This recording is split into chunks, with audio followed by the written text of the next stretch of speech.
میں خود ان لوگوں میں شامل ہوں جو پاکستان سے باہر رہ کے مزدوری کرتے رہے ہیں اور پاکستان میں اپنی چھوٹی موٹی اوقات کے مطابق ریمیٹنس بھی بھیجتے رہے.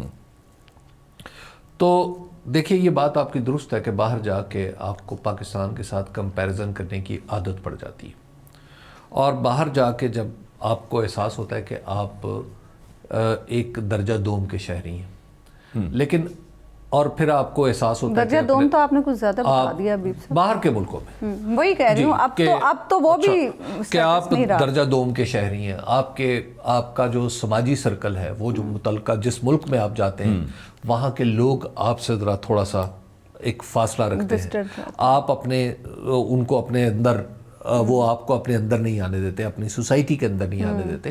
ایک دو نسلیں لگتی ہیں تب جا کے آپ ایکسیپٹنس ہوتی ہے, بلکہ دو تین نسلوں سے میں نے دیکھا ہے لوگ وہاں رہ رہے ہیں لیکن ان کی ایکسیپٹنس اس طرح جو سوسائٹی ہے اس میں نہیں ہوئی. لیکن سر انہوں نے بھی تو وہاں جا کے اپنے گیٹو بنا لیا. دیکھیے یہ دنیا بھر میں ہوتا ہے. اب آپ ذرا دیکھیے کہ اب کیوں لوگ جانا چاہ رہے ہیں, اس کے باوجود لوگ کیوں جانا چاہ رہے ہیں. اس کی وجہ یہ ہے کہ پچھلے کچھ عرصے میں پاکستان کے اندر رہتے ہوئے لوگوں کو احساس ہو گیا کہ وہ دوسرے درجے کے شہری ہیں. پاکستان کے اندر جو عدالتی نظام ہے, جو عدالتی نظام اب طاقتور کی تڑی کے طور پہ استعمال ہوتا ہے. طاقتور آپ سے زیادتی کرتا ہے اور کہتا ہے جا عدالت چلا جا, کیونکہ اسے پتہ ہے کہ عدالت اس کا کچھ نہیں بگاڑ سکتی. جو قانون کی چکی ہے نہ وہ چل رہی ہے نہ وہ پیس رہی ہے.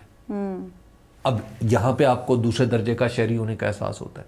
اس کے بعد پھر جو کچھ ابھی حال ہی میں پچھلے خاص طور پہ 2022 کے بعد ہوا ہے, جس طرح وہ تمام انسانی اور بنیادی حقوق جو آپ کے دستور میں گارنٹی کیے گئے ہیں, جس طرح ان کا مذاق اڑایا گیا ہے, وہ آپ کو دوسرے درجے کا شہری خود کو سمجھنے پہ مجبور کر رہے ہیں. اب بہت سارے لوگوں کے دلوں میں خیال آتا ہے, مجھے کئی نوجوان ملتے ہیں, وہ کہتے ہیں کہ جناب بالکل ٹھیک ہے, کم از کم باہر دنیا میں رہتے ہوئے مجھے کوئی میرے سیاسی خیالات کی وجہ سے تو نہیں مارے گا, کوئی پکڑے گا تو نہیں, میرے گھر تک تو نہیں آئے گا, کم از کم یہ تو ہوگا نا.